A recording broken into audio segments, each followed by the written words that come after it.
nakakainis kasi guys, pag may kasama ka, lalo na pag itim na hindi kayo magkakaintindihan. Mape-pressure ka kasi, meron kang kasama sinasahuran pero sa'yo naman lahat yung trabaho.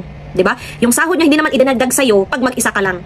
So ganun din, kung may kasama ako sa wala, hindi din naman dadagdagan ng sahod ko. So mas mabuti nang ako na lang mag-isa kaysa may kasama ako na hindi mo naman maaasahan. Tapos magkakaroon ka pa ng problema, mag-aaway pa kayo, yung ganun. So tiniis ko na lang na wala akong kasama after Ramadan. Total tapos naman yung pinaka-okasyon talaga nila. Magandang araw mga kabisdak. So ito na naman ang inyong auntie na bisdak na nandito sa Middle East country. So kamusta kayo? Alam kong hinihintay nyo ang ating kasunod na kabanata ng buhay ni auntie sa Kuwait. So, unang-unang sa lahat, maraming salamat ulit sa mga sumuporta, sa mga nag-comment, sa mga nag-share ng ating video. Kung saan man ito umabot, ay maraming salamat po sa inyo. Gusto ko lang pong ipahatid or maging awareness ito sa mga gustong mag-apply sa abroad. Na hindi madali dito, hindi basta-basta magdesisyon. Yung mga expectation nyo versus reality is talagang magkaiba.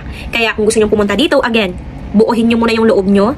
No? Kung kakapanganak nyo lang, please, palakasin nyo muna yung health nyo, yung pangangatawan nyo, i-ready nyo po yung mental health tsaka yung physical health nyo po. Kasi siguradong ako, especially sa mga sensitive na tao dyan, okay? Yung mga Arabo, kala nyo galit sila sa kanilang tono, pero hindi. May mga ganyan. So, dapat munang kilatisin nyo ang kanilang mga ugali ng mga magiging amo nyo. At pinaka number 1 sa lahat ang mag-pray po. Tiwala lang po kay God, trust the process. Of course, huwag kang basta-basta magdesisyon kung wala kang plano. Okay?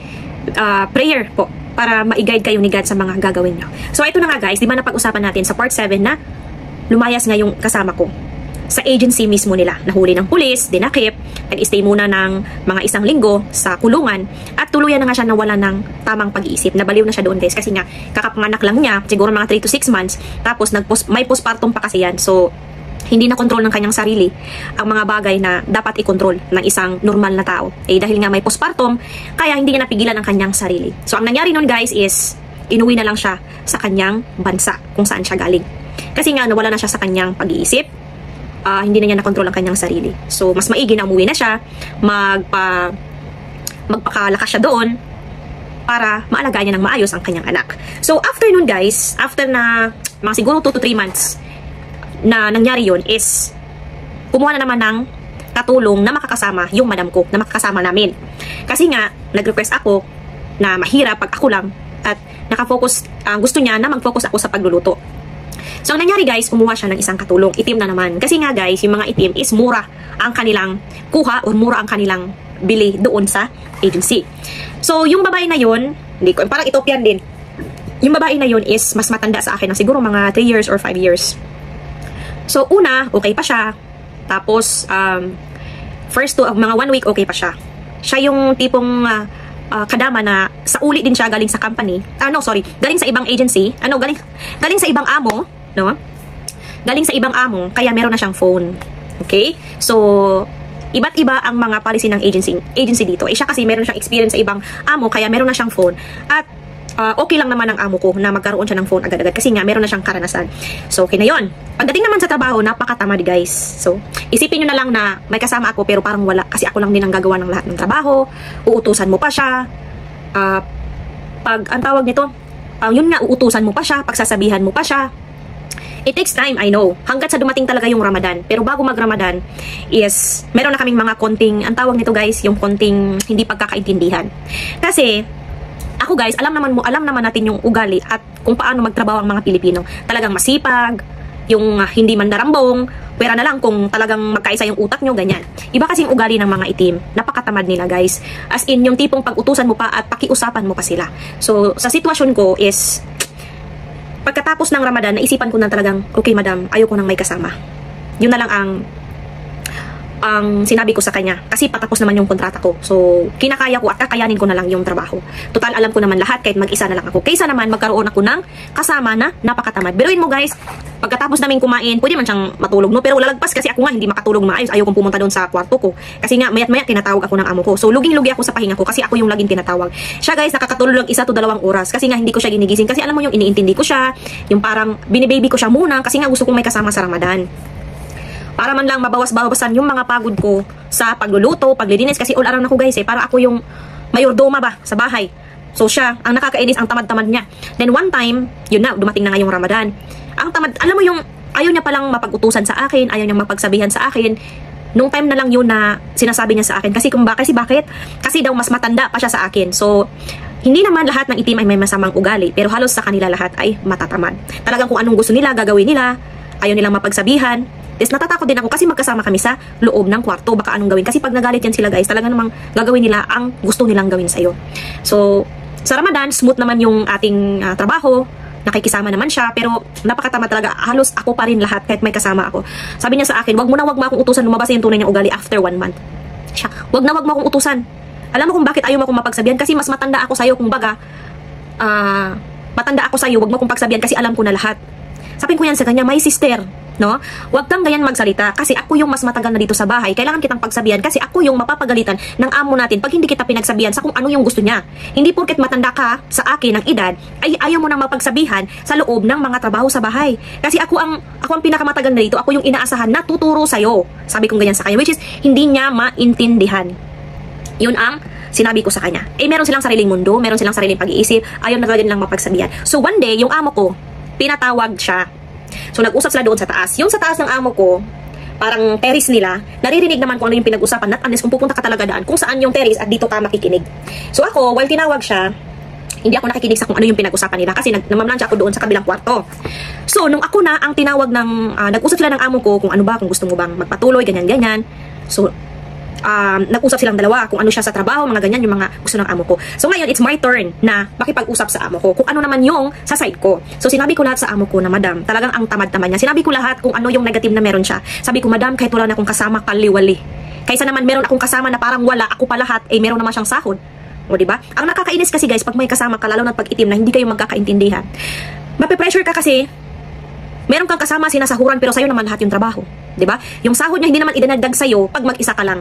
So ganun din, kung may kasama ako sa wala, hindi din naman dadagdagan ng sahod ko. So mas mabuti nang ako na lang mag-isa kaysa may kasama ako na hindi mo naman maaasahan. Tapos magkakaroon ka pa ng problema, mag-aaway pa kayo, yung ganun. So tiniis ko na lang na wala akong kasama after Ramadan. Total tapos naman yung pinaka-okasyon talaga nila. So after Ramadan guys, sinauli na ng amo ko yung itim. Pero bago niya sinauli yun, narinig niya ang pinag-uusapan ng amo ko at ako na isasauli siya namin doon sa agency at hindi na siya kailangan. So pagkatapos na may mag-usap ng amo ko, bumaba na ako at sinabihan niya ko, narinig ko ang mga pinag-uusapan nyo. Talaga guys, may ugali talaga yung mga itim talaga. Hindi naman lahat pero halos ganyan sila. Narinig ko yung pinag-usapan nyo na ganyan. Sabi ko, bakit? Narinig mo naman, di ba? So wala ka nang kailangan marinig sa akin kasi narinig mo na lahat. So wala na akong ibang salita guys. Yun lang ang sinabi ko para hindi na ma-trigger siya at hindi na mas lalong gumulo yung sitwasyon. So after 1 week, sinauli na siya. Meron akong peace of mind. Kasi bahala na mapagod ako. Kasi guys, lahat gawain ko. Lalo na yung paglilinis ng pinakamataas. Alam mo yung the whole area ng kanilang sala is glass door. Ang haba, ang tangkad ng lilinisan mo. Tapos may swimming pool pa sila, nagka-carwash pa ako. Biruin ngayon. Pero kinakaya ko yun kasi gusto kong matapos ang aking kontrata. Okay? So before matapos ang aking kontrata guys, malapit na siyang siguro mga 1 month na lang or 2 months. So humingi na ako ng abiso sa amo ko na, madam, matatapos na yung kontrata ko. Gusto kong nang umuwi. So sinabihan ko siya na malapit na i-book din ako ng ticket kasi nga malapit na matapos ang kontrata ko. Uuwi ako madam kasi nga mag-aaral ako. So hindi ko akalain na ang pagiging honest ko na gusto kong bumalik sa Pilipinas kasi nga mag-aaral ko ay magdudulot pala ng sama ng loob sa kanya. Kasi ayaw niya nang umuwi ako, gusto niyang bumalik ako guys, no? So ibig sabihin, nagalit siya sa akin. Nagbago ang kanyang ugali simula nang sinabi ko na hindi na ako babalik at kasi mag-aaral na ako sa Pilipinas. Alam niyo ba kung anong ginawa niya guys? Pinahirapan niya ako. Tapos hindi niya ako pinapansin. Parang hangin na lang ako sa kanya, pati niyang sa kanyang anak. Mabuti na lang mabait ang kanyang anak, kaya medyo nagtagal ako. Siya lang talaga yung iniintindi ko yung ugali niya, kasi nga siya yung madam eh. So, nasaktan ako kasi nga, sabi niya, hindi daw niya ako ibubuk ng ticket pag hindi ako babalik. So, gumawa ako ng paraan guys, natakot ako kasi gusto ko nang umuwi at matapos ang kontrata. Ayoko nang bumalik talaga sa kanya. Talagang natrauma ako nung sinabi niya sa akin na, hindi ka makakauwi kasi gusto ko bumalik ka dito. Kung gusto mong umuwi, okay? Kung gusto mong umuwi at hindi ka na babalik dito, maghanap muna kami ng ipapalit sa'yo, which is it will take time. It will take time guys. Yung parang ang tawag nito parang ginagago kanila na kunwari maghahanap sila pero to the point na hindi ka na makauwi at mahirapan ka namang suyuin sila para makauwi. So ang ginawa ko guys, nagsinungaling ako sa amo ko. Pinaka the best way, white lies. Hindi ito masama, no? Hindi ko alam kung makakasuhan ba ako nung time na yun pero sabi nila mababan daw. Pero wala akong pakialam. Basta makauwi ako ng Pilipinas kasi tapos na ang kontrata ko. So yung Pilipina na sales lady niya is pinagmamasid niya sa akin kung ano yung mga gagawin ko, yung mga kilos ko. Kaya wag na kayong magtiwala kung sino man yung nauna sa inyo sa bahay na yan. Mas mabuti nang kayo sa sarili mo at ang Panginoon ang may alam kung ano yung gagawin mo. Huwag mo nang ipaalam sa kanila. So, ang nangyari guys is nagsinungaling ako na, sige madam, 1 week after sinuyo ko talaga, pinag-pray ko talaga kay God. Pero ang daming negative na pumasok sa utak ko. Pero sabi ng papa ko, pray ka lang kay God, magtiwala ka lang kay God. God will touch the heart of your madam. Sabi niya, hihipuin ni God yung puso niya para magbago yung isip niya at i-book ka na niyang ticket. Guys, hindi nagkamali yung papa ko. At thank you Lord. Kasi dahil sa pagsisinungaling na yun, nag-book na siya ng ticket. Nakuha ko ulit yung loob niya guys para makauwi lang. Pero hindi basta-basta na nag-book na siya ng ticket, okay na kami, bumalik yung loob niya sa akin, ngumiti-ngiti na siya sa akin, pinapansin niya ako. Hindi guys, hindi ganyan. Mas lalong nag-trigger ako. Okay, sige, pinag-book niya ako ng ticket. Pero 1K lang ang natanggap ko na hadiah. Okay lang yun kasi pera nakikita lang yan. Tapos 50, hindi man lang ako binigyan ng hadiah niya na okay, bibigyan kita kasi babalik ka. Hindi, wala. Pero okay lang. The good thing is, hindi niya chinecheck yung gamit ko kahit naka-impake na ako. Kasi may ibang mga amo na naka-impake ka na pero bubuklatin lahat. Pero siya hindi. Kasi wala naman akong kinuha guys eh. Honest ako sa kanya. Hinahalughog na yung mga unang mga gamit niya. Na mga gamit ko doon sa kwarto. Hinahalughog na yun kung may mga ganyan. Kasi one day, nagtaka na lang ako na nasira yung mga in-arrange ko doon. Pero okay lang kasi may karapatan sila. So, pagkatapos nun guys, the day na uuwi na ako, nagpaparenovate pa kasi siya ng kanyang mga kwarto ng anak niya kasi magpapakasal, mag-aasawa na. So, kailangan nagibain yung kwarto at gawing pinakamalaki. So, nagpaparenovate sila guys. Well, Ramadan guys, ang hirap-hirap kasi nagluluto ka, hinahakot mo yung mga bato. Bato ng pinagkakalkal ng mga kontraktor. So, hinahakot ko pa yun by nagluluto. Ang bigat kaya ng mga ito, ng mga semento na pinagigiba nila. Akyat baba ako. Iba pa yung utos, iba pa yung linis. Huy, kinakaya ko yun kasi gusto. Yun na nga guys, yung araw na yun, aalis na si auntie. Pero sa pag-alis ni auntie, ay may mga bagay pa talagang hindi kaaya-ayang ginagawa yung amo ko. Hindi naman masyado, pero ganito yung ginawa niya. So, kung sino yung mga nakasubaybay sa akin nung nagsinungaling ako sa amo ko para makauwi ako. So, instead na nagsabi ako ng totoo for the first time na hindi na ako babalik madam kasi nga mag-aaral ako. So, instead na maging masaya siya kasi bilang ina na makita mo yung anak mo na mag-aaral, magtatapos, sobrang saya niyan. Kasi yan naman yung pangarap natin ng mga ina, makatapos ng pag-aaral ng ating mga anak at makapaghanap ng magandang trabaho. Pero sa kanya, ayaw niya. Galit na galit siya sa akin kasi nagustuhan na niya ako, kaya gusto niya na bumalik ako. So, ang ginawa ni auntie, nagsinungaling na, okay madam, kinuha ko ulit yung loob niya. Kasi nga, na ikwento ko doon sa part na yon, sa part 7, na nagalit sila sa akin nung sinabi ko yung totoo na hindi na ako babalik. So, may mga amo na okay, may mga amo na hindi. Kaya guys, kung may mga ganyan kayong mga amo, dapat solusyonan nyo agad. Of course, with the prayer of God na sana ay malambot yung puso nila na ganyan. Kasi for example sa akin, hindi nga ako pinayagan, di ba? Hindi na ako binook ng ticket, pinatagal pa nila. So gumawa ako ng paraan through God's help na sana ay makuha ko ulit yung loob nila, maging mabait sila ulit sa akin at kukuha sila ng ticket para sa akin. So ang ginawa ko, nagsinungaling ako na, okay madam, babalik ako sa'yo. So please, i-book muna ako ng ticket. So hindi naging madali yun kasi kailangan mong kunin ulit yung loob nila. It takes time. It takes 1 week before siya nag-decide na kunin or kumuha siya ng ticket para makauwi na ako. The day naman, na uuwi si ante, huy, nagtiis na naman si ante. Kinakaya ko habang umiiyak. Kasi alam mo yung nakabihis ka na guys, naka-impake na yung mga gamit mo, nakasapatos ka na, kasi naghihintay ka na lang ng oras na aalis ka na. So, ang nangyari, meron pa ako sigurong 3 oras noon, mga time na yun, tinawag ako ng amo ko. Kahit nakabihis na ako, ay, punta ka muna dito sa baba, kasi nga, nagpaparenovate sila ng kanilang bahay, kusina, kwarto. So, ang dumi ng bahay at ang natira doon, since wala namang ginagawa yung sis lady niya dahil wala silang bukas sa tindahan nila, ginawa niyang katulong yung kanyang sis lady. So, ganyan guys, may mga amo na gagamitin ka sa ibang paraan. Kung example, wala ka namang gagawin sa dapat mong trabahuin, so pinapatrabaho siya sa bahay nila. So ganyan ang mga amo nang gagamit sila. Ang amo ko ay isang lawyer guys, so matalino siya guys. Pero sa awa ng Diyos, yung pagkamatalino niya hindi niya ginamit sa ginawa ko na pagsisinungaling sa kanya para lang makauwi ako, makapag-book siya ng ticket at makauwi ako ng maayos. So white lies or hindi lahat ng pagsisinungaling ay masama. Ginawa ko to para makauwi ako ng maayos. Kasi kung hindi guys, it will take time. Kukuha pa siya ng ibang katulong, maghihintay pa ako hanggat maging okay yung katulong na yun para para gaguhin na naman ako. So hindi ko na yun, ayoko na yung mangyari sa akin kaya gumawa talaga ako ng paraan. So inutusan ako ng amo ko na maglinis sa kusina ng dumi-dumi kasi nagpaparenovate siya. Guys, isipin nyo na lang na nakabihis ka na tapos tatawagin ka na maglinis ng kwarto, ng kusina. Tumulo na lang talaga ang luha ko at sinabi ko sa sarili ko na hindi na talaga ako babalik sa bahay na ito. At sana'y mabigyan ng leksyon yung amo ko. Sinasabi nila, baka kasuhan ka, baka maban ka, kaliwali. Wala akong pake kung kakasuhan nila ako. Total, nakapagtapos naman ako ng kontrata. At mailagay naman nila sa isip, bakit hindi bumalik ang katulong ko dahil sa ugali na hindi magandang pinapakita sa isang katulong. Kayo, babalik pa ba kayo? Magsasabi kayo ng totoo.